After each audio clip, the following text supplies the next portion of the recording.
want to fend for myself, and I want to build people up for them to fend for themselves. Hey everybody, Clark Fredericks here. Welcome to the Free Like Me podcast. Guests come on, speak their truth, leave their shame behind, and walk out of here free like me. Thank you for tuning in each week. I don't make the analytics for YouTube or for the other streaming services, but there are things I need you, the audience, to do. I need you to hit the like button. I need you to subscribe. And I need you to share these episodes if you find them helpful, useful, or interesting. Guests usually provide you with little golden nuggets of information that will help you in your own journey and will help your neighbor in their journey. So please share these episodes. My book, Scarred, is up on Amazon for pre-orders. If you would like to support me in this podcast, in this show, I'm not asking for donations. I'm asking you to go buy a copy of my book, and that will help support me here. So please do that. It's up there now. And this week we have Jason. He is a prosecutor from South Carolina. What am I doing having a prosecutor on? Well, prosecutors have a past just like all of us. And Jason has a past, and he has addiction issues that he's overcome, and he's here to share it. Why would a prosecutor want to come on the show and share his past addictions? Because he wants to be free like me.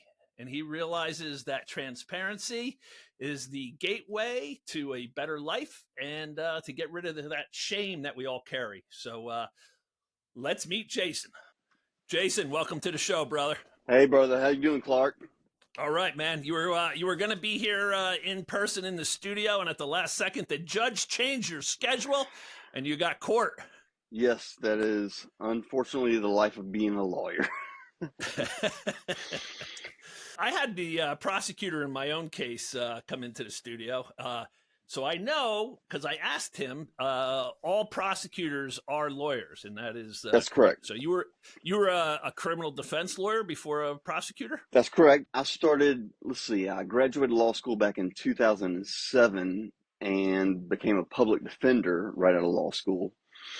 After doing some public defense work, I went into private practice, and I was a criminal defense lawyer. It was my specialty. I also did some plaintiff's work, did a little medical malpractice stuff, actually did a good bit of election law for a while. Really? Yeah.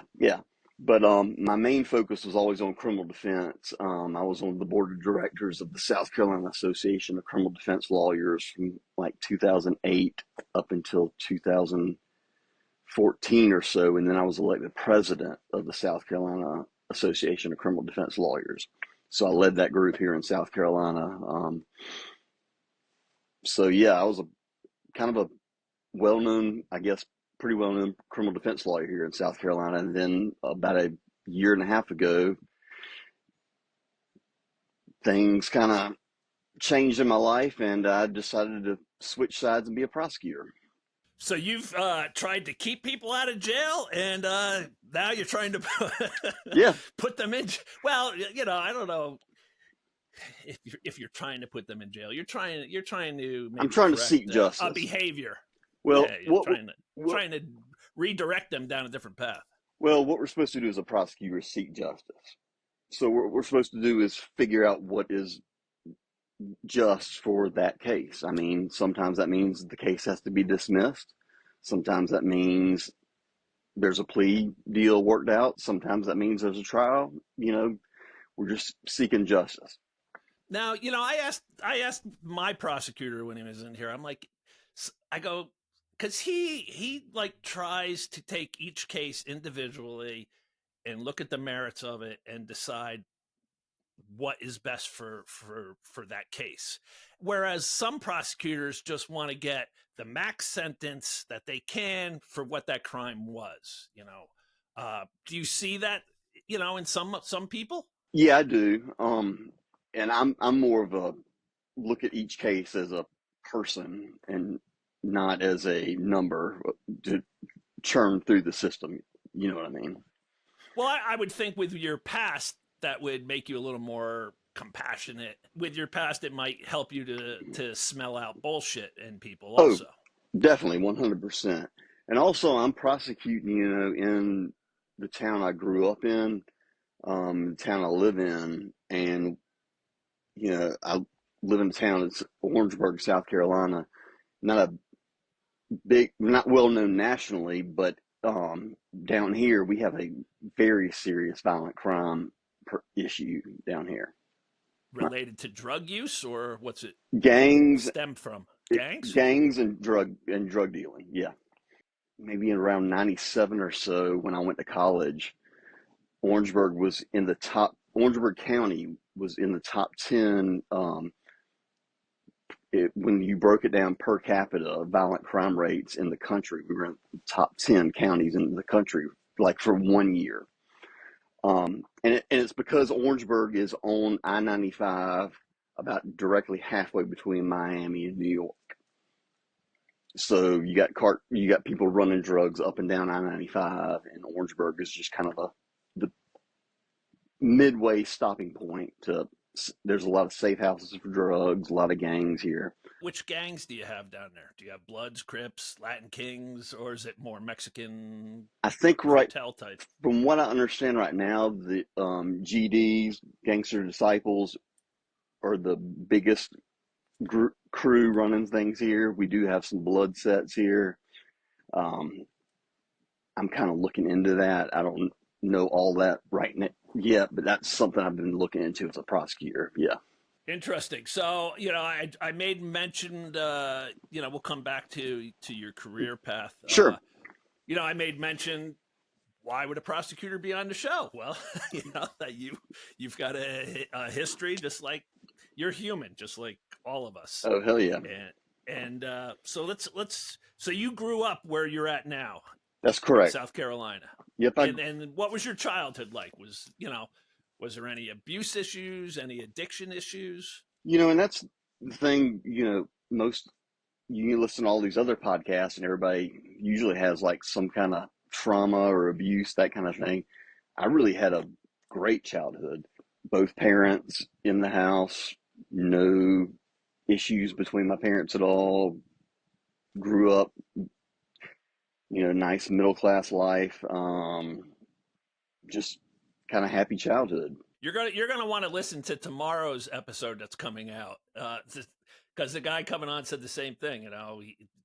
In his 40s he had addiction issues, but like he said, I don't know of any addiction issues in my family, either side, mother or father. And he goes, there was no abuse issues. He goes, I had a pleasant upbringing. And he goes, just later on in life, an injury introduced me to pain pills, and I was off and running. So And that's very similar to me. Yeah. what type of work did your father do as a career? My father was a chemical engineer, and there's a chemical plant here in Orangeburg, and my father ended up being the director of engineering for that company. So he was pretty high up in I guess, that corporation there. Yeah. And my mother was a public school teacher. She taught the gifted programs of math and science at the local middle school, public middle school. So you had a decent middle class upbringing. Yes. And I've posted this a lot of times on social media. Drugs don't care if you're a movie star, someone from a middle class upbringing, or someone homeless under the bridge. They suck you in and spit you out. Yep. What was growing up? How were you as a student? Grades. What about sports? What type of person was Jason growing up? Very well at school without even having to really study much. Graduated with a 4.0 from my high school. Had like a 1590 on my SAT, so just 10 points Really? short of a perfect score. Yeah. Oh, bravo, brother. Yeah. Played soccer mainly was my sport growing up. I played a little bit of baseball when I was younger, but played soccer. And starting in middle school, both my brother and I, we played travel soccer, club soccer. So my parents were driving us around the state every weekend playing soccer, and then we played on the high school soccer teams. Um, Went to soccer camps every summer, trying to see if we could hopefully play in college. And that eventually, I will get to that in part of the story. An injury from that got me into some pills at some point in time. So, would you consider yourself a decent? You were a decent soccer player. I never got a scholarship offer, but I got some walk-on invitations to, walk on at some schools. Yeah. And how about in high school partying? Like, were drugs or alcohol an issue back then? A little bit, so interestingly enough, my best friends growing up were Greek and they had a restaurant here in town. And so I worked Friday and Saturday nights at the restaurant. So I wasn't always going out Friday and Saturday nights until the restaurant closed. After that, I was able to get some of the cooks at the restaurant, to buy us a bottle of liquor every now and then. And we'd go drink that after work. But I wasn't out partying a whole lot because I was working those nights. But I would, get some liquor from my coworkers and drink that after hours. Yeah, nothing. I mean, so not overly destructive. Not overly destructive. And then, we were smoking weed after school every day, that kind of thing. So take me into going into college and the injury you suffered. Let's see, it was the 4th of July weekend between my senior year of high school and freshman year of college. We just had a area in town where everybody would go out and play pickup soccer games. Um, it was a big mix of people, mainly international people, immigrants that would come out and play. We had a lot of guys from Nigeria and Barbados and Trinidad and Tobago that played, and I told you I had some Greek friends, and then we had a lot of Mexicans up here too. So on Sunday afternoons, we would kind of have these big pickup soccer games, and I was playing a game and just planted my knee wrong and tore my ACL. So I went to Furman University freshman year, and I was hoping to maybe try to walk on the soccer team. So when I got there, they got me in the sports medicine program. And, this was back in 97 before, we had all this recent stuff about opiates and everything. Back in the 90s, nobody cared about opiates. So I was getting Vicodin prescriptions my freshman year of college just as needed. I just tell the sports medicine people, yeah, my knee hurts some more, give me some more Vicodin. Just kept giving it to me, giving it to me, giving it to me. What was the when you initially took those? What was the feeling you got, or what was your mind's reaction to it? The ultimate comfort, just kind of relaxation, and just enjoyed it. And then, from there, it was just had to take more and more and more to keep getting that same feeling, and kept going after that. And so what happened in college was I didn't end up playing soccer at Furman, but I did play on the rugby team. Okay. And so my sophomore year of college, I went out and got on the rugby team. And we were playing a game again, I think it was Appalachian State. And it was the final play of the game. I tackled a guy, threw him down, and when I threw him down, I threw him on the kind of outside of my leg, which tore my MCL. So then I had another knee surgery. So then I got another full round of Vicodins going on. So pretty much the entire 4 years I was at college, I was rehabbing my knee on and off, getting Vicodin from the sports medicine doctors there. And then on top of that, just drinking and smoking weed and whatever else drugs might be available. Did you say you were also taking Adderall? Was that prescribed? I had a neurologist that prescribed me Adderall. And I was taking, I think it was 30 milligrams 3 times a day. So I was taking Adderalls. Then I was to get me up. Then I was taking Vicodin to come back down. Then I was And for drinking on those top that of it. don't know, Adderall is, a methamphetamine. Right, right. Essentially, So that was prescribed to you as a child? it didn't get prescribed to me until maybe my 11th grade year, I think. But in high school, you're taking this methamphetamine. That's insanity. I mean, that was another drug. Like they just, you're having trouble focusing or staying focused on a task. Here, try Adderall. Like everybody I knew was taking Adderall. Like they didn't have problems focusing on a task. They just, wanted to get Adderall. Oh yeah, back in the 90s, it's just drug companies, I guess, ruled the world. So we were just getting prescriptions for everything. So you got the opiates to like mellow you out. You got the Adderall to bring you back up. You got some alcohol and some weed. Oh yeah, yeah, just And that's fun times going through college. right, right. And and I figured, this is just college. You know, this is what everybody does. Everybody's partying in Yeah, college. everybody's partying. And did the drugs affect your grades at all? I had a terrible GPA my first year because I just didn't take college seriously that year, and I just partied the whole time and didn't go to class. So I spent the next 3 years trying to pull my GPA back up. But I wouldn't say the drugs did anything except, sometimes the Adderall helped you study better. Did you have any idea of becoming a lawyer while you were in college, or was that something as you were nearing your end of your senior year or afterwards? When did that come out? I had honestly no idea what I wanted to do when I got out of college. I had an uncle who was a lawyer, and he said, "Well, hey, maybe you ought to look into law school." And so I thought about it. I had a family friend who was an attorney in Columbia, so I went and kind of worked for his law firm, being kind of an errand person for the law firm. And so I did that for a year and decided, yeah, I'm going to try to go to law school. Applied to law school and got in and went to Charleston School of Law. The way law school is, you kind of have like a midterm exam and a final exam. That's your only grades for the year. So you have two big tests to study for.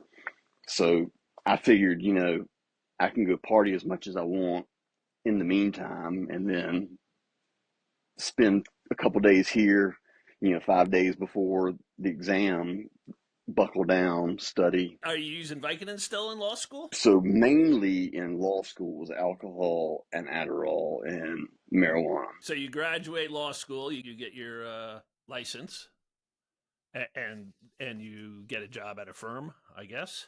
Well, I got a job at the public defender's office in Orangeburg, where I grew up. Young lawyer lifestyle at that point in time was, we worked hard Monday through kind of Thursday. Then Thursday night we'd go out, and then Friday, Saturday we'd party, and then get ready for work again the next week. So Thursday, Friday, Saturday just became big drinking days. Did you ever have any legal problems? No run-ins with the law, luckily, ever. I don't know how I avoided that, but just fortunate. And then how did your drinking, you had told me like your drinking really took on a life of its own.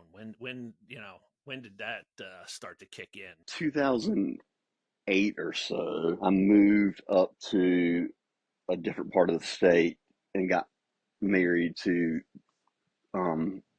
my now ex-wife, but girl I was dating in law school. Moved up to the part of the state where she was from and started working up there. The job there, at first, everything was going pretty well. I was kind of hadn't had everything under control. Maybe around 2010 or so, I moved into private practice and I started working with a law firm, and that was when my stress levels got really high. I had to go to the doctor one time for an ulcer. I remember somebody telling me, that's when you know you're a lawyer for real, is when you first get an ulcer or Get an ulcer. that kind of thing. Right. But the stress was just driving me crazy. So at that point in time, I would start drinking earlier and earlier in the day. Um, Like go out for lunch and oh start yeah, drinking. yeah, Have a definitely, couple of drinks at lunch. yeah, definitely. Working in private practice kind of got to be where it was like Mad Men. At one firm I worked at, we had our desk and we had our credenza behind us, and everybody's credenza had a handle of bourbon, a handle of scotch, a handle of gin, like a handle of vodka, so that you could entertain if other lawyers came into your office. So it was just kind of a social thing, kind of amongst the lawyers. And you go to these conferences with lawyers because we have to do continuing education courses and all that kind of stuff. And those are just party times. Drunk fest. Yeah, most of those conferences, a lot of times, yeah, they are. And so I was just in the full swing of things, man. Probably at some point in time, I realized that I was having a problem because I had to drink. Not that I wanted to drink, but that I had to drink because I had gotten physically addicted to the alcohol. I was getting to the point where, I would shake or just couldn't function really fully without drinking. What are you drinking mostly at this point, and how much? Well, so I was originally drinking beer, but I switched, and my main drink it became vodka. Um, and I was drinking vodka um, anywhere from a full liter bottle to a handle sometimes in a day. Um, The handle size. yeah, yeah. Yeah. What I would do is, I would wake up sometimes at like 2 in the morning, 3 in the morning, shaking, couldn't go back to sleep. Only thing that could make me go back to sleep was, I'll go in the bathroom, pour half a glass of vodka, half a glass of water, shoot that down, go back to sleep. First thing I do when I wake up in the morning, vodka with some orange juice, just to get me going again. Yeah. And then I was, you know, every 2 hours there would be another drink of vodka, half and half vodka and Gatorade vodka and whatever mixer I might have, just all throughout the day. I was just constantly drinking vodka. And that went on for probably 3 to 4 years. Now, is she picking up on how bad this is? Oh yeah, she definitely was. Um, And what's she saying to you? Like, honey, I'm seeing empty handles in the oh garbage yeah, all the time. What's going on here? yeah. She's telling me, that I need to go to rehab or that we need to get help, that kind of thing. And I'm agreeing with her. And what's your mindset, honey? I'm a lawyer. I can't go to rehab. Well, no, I agreed with her, but not wanting to, you know, have that made public. I had a guest on here a while ago, Brad, and he was drinking 2 liters of vodka a day. And he said the same thing. Like he couldn't get through a night's sleep. He'd wake up and just be so irritable and Oh yeah, definitely. quaking and shaking. He'd have to start guzzling just to fall back asleep. And then as soon as he woke up, Gatorade and vodka Yep. to start the day. Yeah. And the So, crazy thing was, where we lived in South Carolina, you couldn't buy alcohol on Sundays. So boy, I had to find ways to get alcohol on Sundays, which meant I was going to the depths of buying like cooking wine. did you ever chug mouthwash? Oh, definitely mouthwash. Yep. Yeah. All that kind of stuff. Yeah. Yeah, yeah. Anything that you could find that could have alcohol in it on a Sunday, that if I needed to get it, I would be doing it at that point in time. And so at one point in time, my wife came to me with one of the members of my law firm, and they were like, look, you got to do something. Did you think you had everybody at the law firm fooled, or was there signs that they were all seeing? I think, Obviously, there was signs, but tell me right, what the obviously signs there were. were. I think for the first couple of years, I had everybody fooled. I mean, I honestly would go to court sometimes, drinking right before I'd walk in the courtroom. Um, Maybe taking some Adderall or something to help me up myself to get in there. And I'd go argue cases and win cases, and I was doing fine. But when it got down to that like last 6 months, hitting the rock bottom area is when I think, everybody started really noticing it. I'm sure people were noticing it before and talking about it behind my back, but you know, so then they came to me and they said, well, you got to do something. So I said, okay, well, I'll go to a rehab. And I went to an intensive outpatient rehab was the first thing I went to down in Charleston.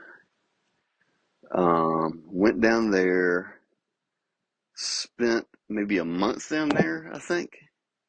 Kind of did a little detox. Now, do you still have your job at this point? I had gone to this rehab under the impression that, like you, hey, I'm gonna go to the rehab, and when I get done, I'll be back at work. I'll be back home. Everything's gonna be good to go.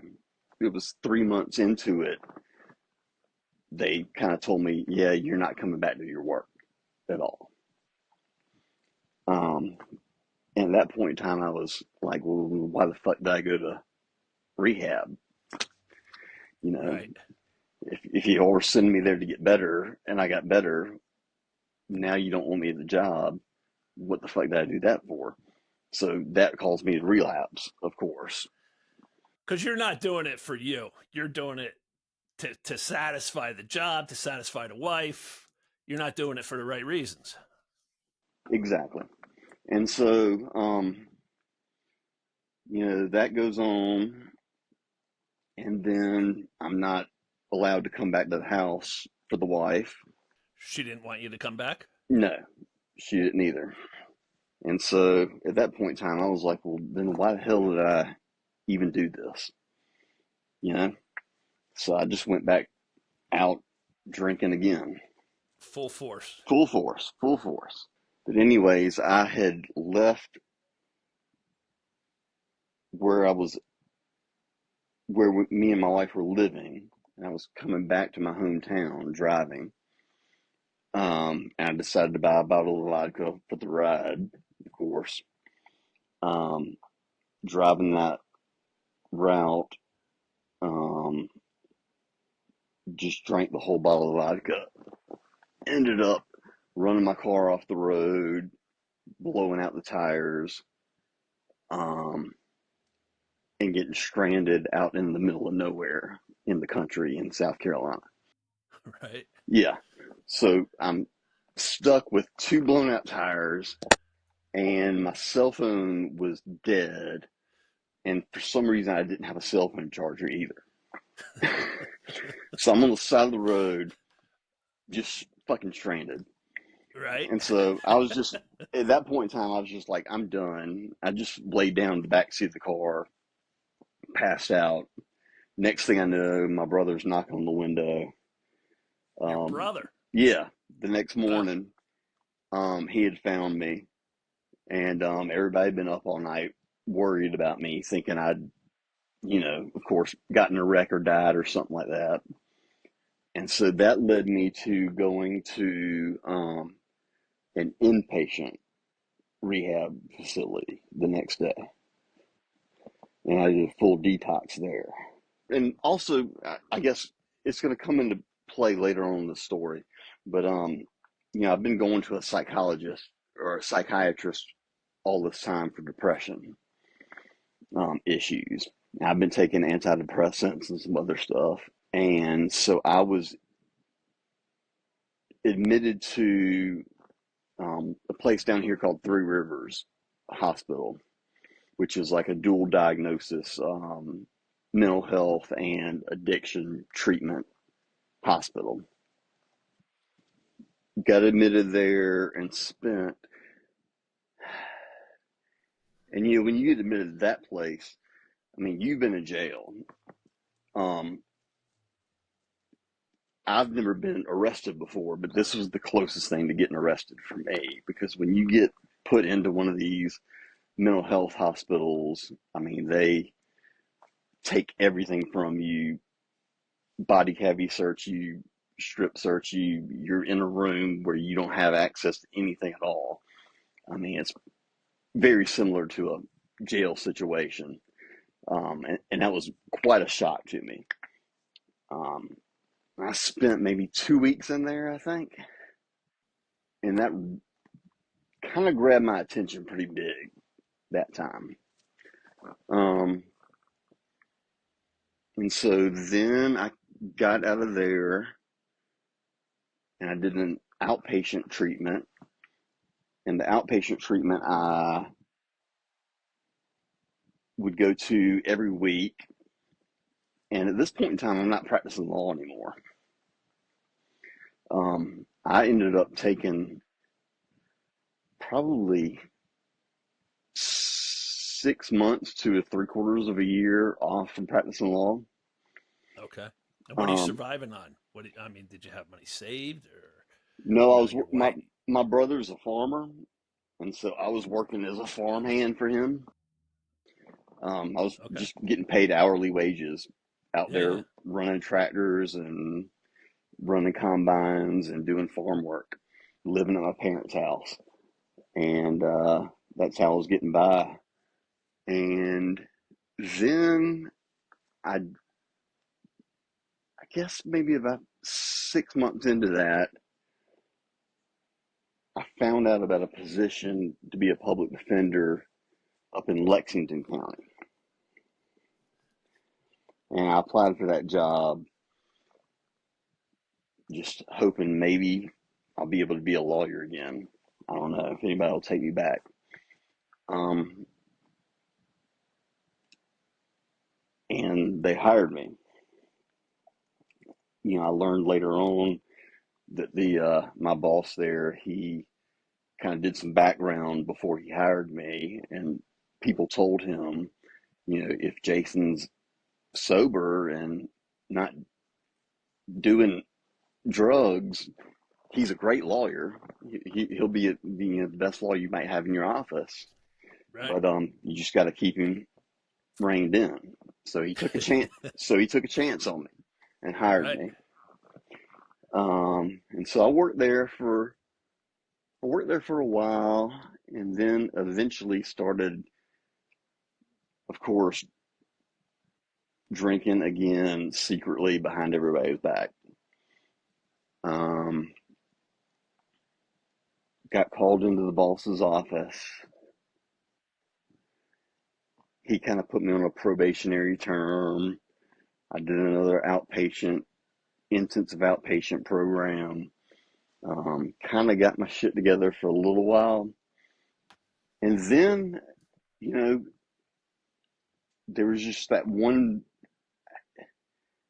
magic day. I don't know why it happened, but there was one night I was at a friend's apartment and I drank a whole liter or handle of vodka.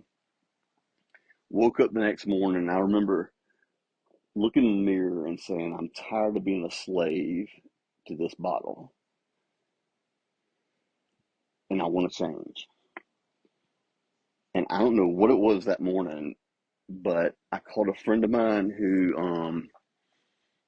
I had been working with, who ran a recovery center here in Columbia, and he put me in touch with another guy who ended up being my sponsor, who got me into an AA meeting. And called my parents. They came and picked me up from my friend's apartment. And I don't know what it was that morning, but that day was just my rock bottom.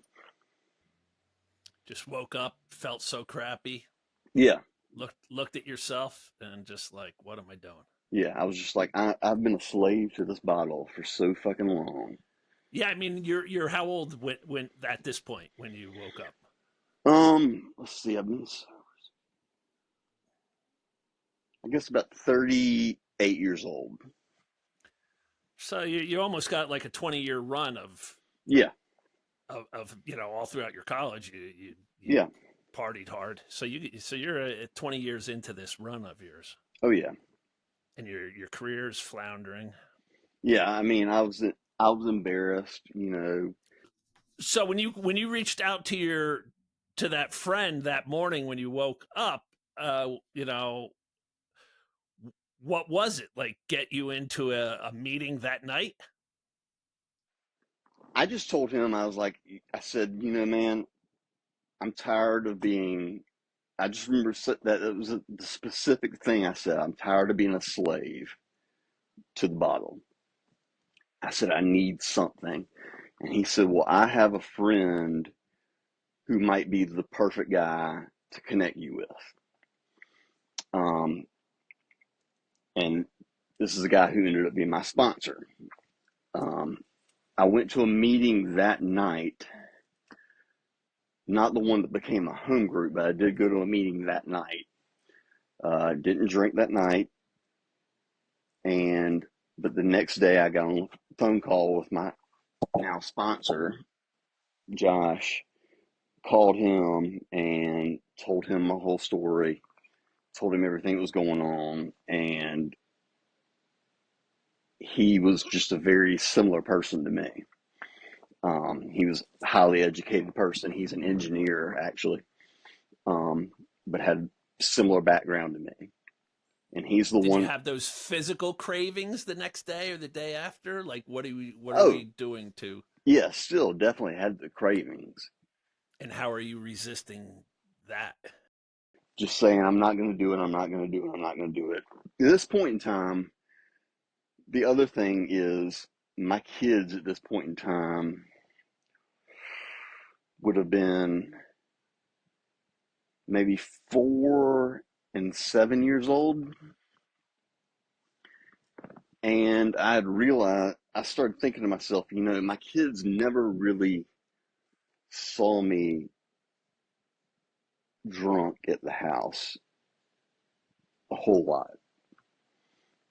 And if I can turn things around now, maybe I can live a life where my kids will never remember me being that kind of person.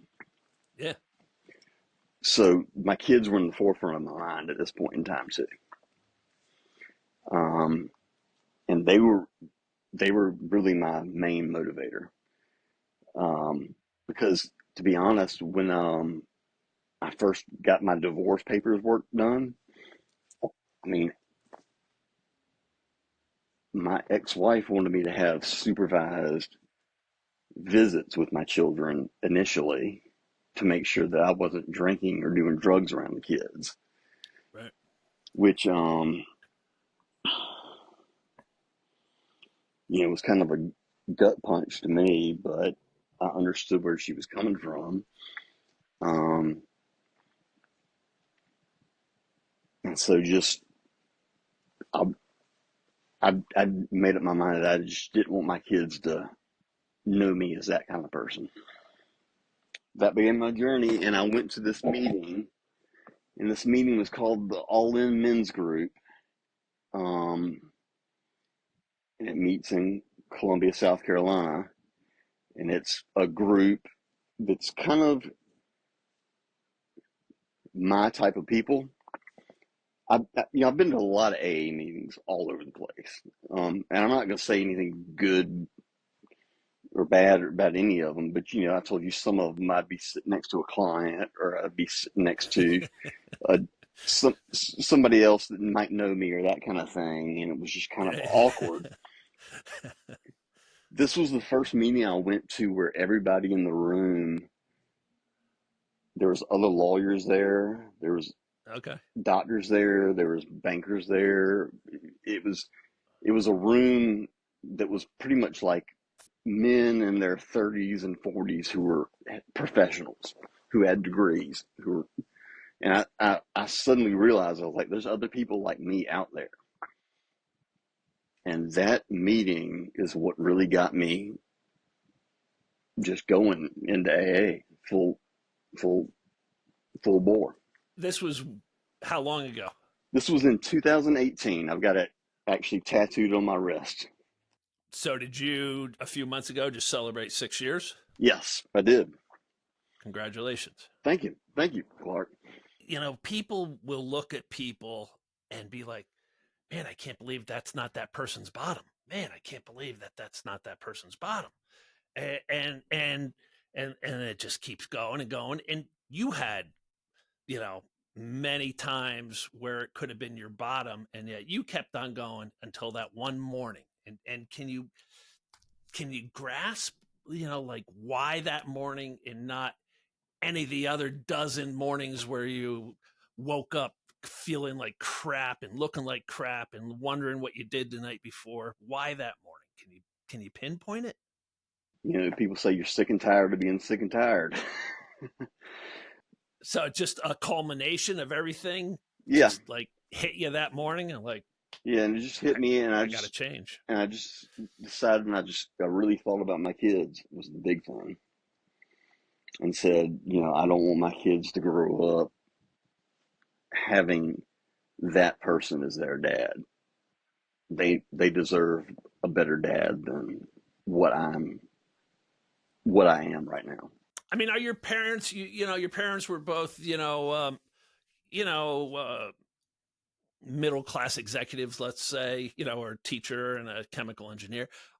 They had to see what was going on, or they plead. You know, are people in your life pleading with you, crying, begging you?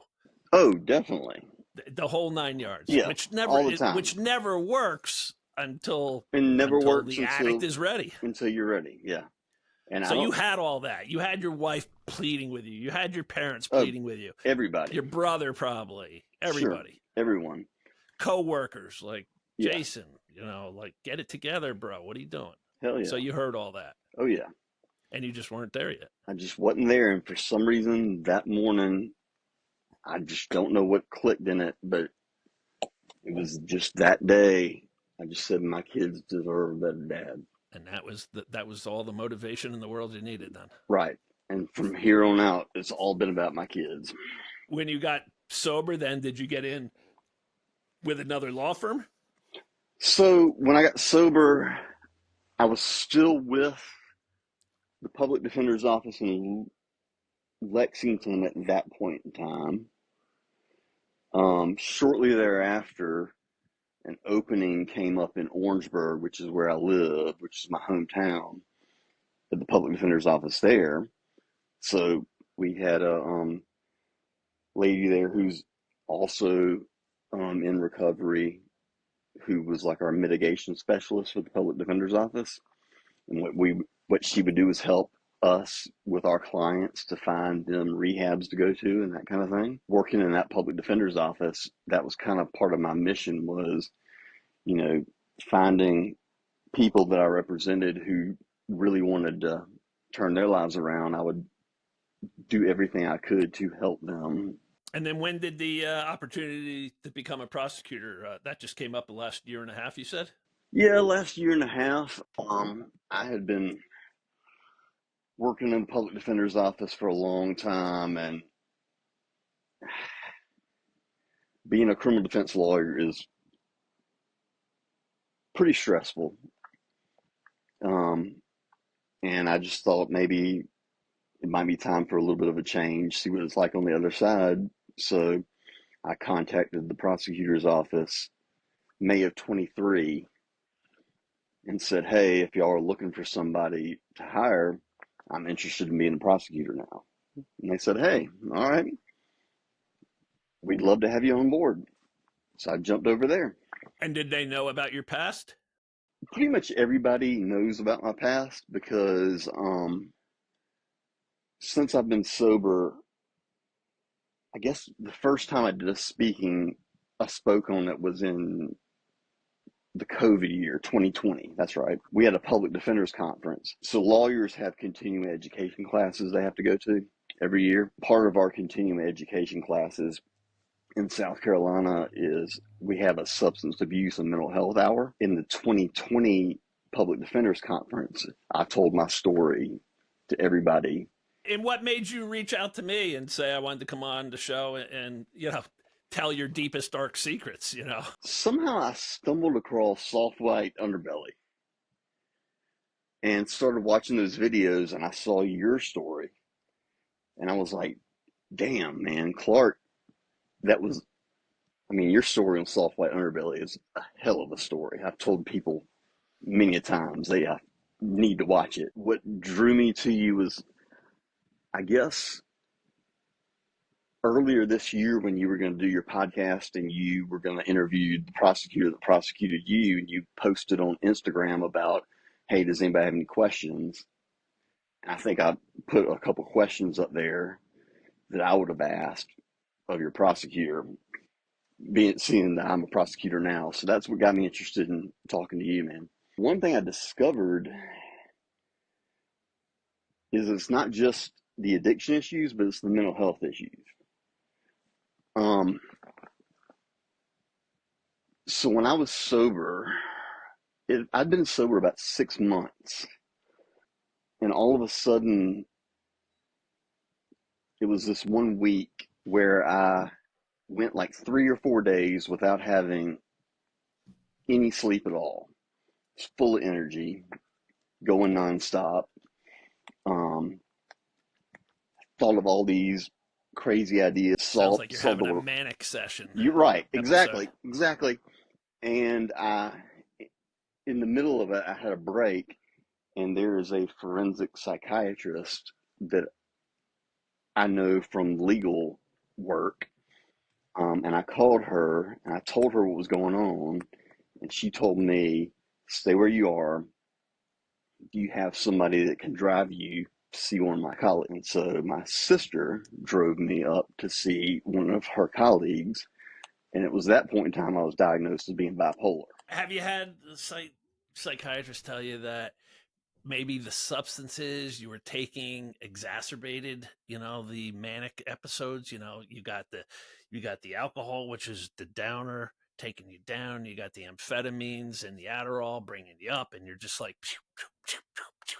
And does that like create this bipolar or like amplify it? Well, it amplifies it. It doesn't create it, but it amplifies it. But yeah, since I've been sober, I've had manic episodes without substances involved. And what do you do for that? Well, it's just taking time to get the right medications, get the right treatment and right therapies.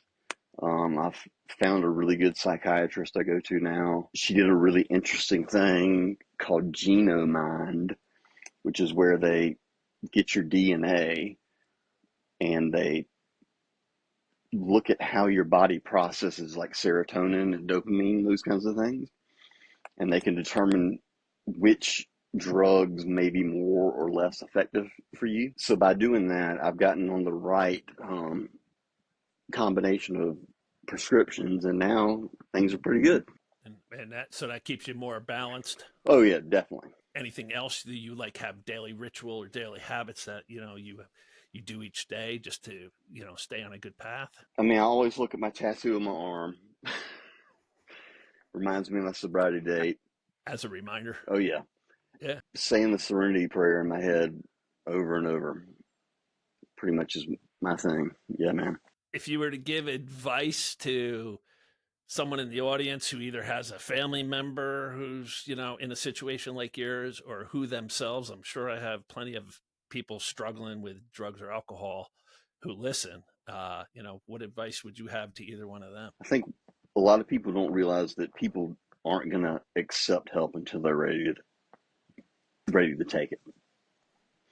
But always be open, have an open ear, and be there for them. You got to sit on the sidelines sometimes and watch just continue destruction, and I've tried to help numerous friends over the past couple of years, and it's like, when they're ready, they'll be ready. All you can really do is just say, I'm here when you're ready, right? That's exactly right. And just make sure you're always there for them and don't leave them. So the family member can just say, I love you and I'm here for you. Whenever you're ready to change, I'll do everything I can to help you. I can't scream at you anymore. I can't cry anymore. I can't yell anymore, but I am here when you're sincerely ready to go in a new direction.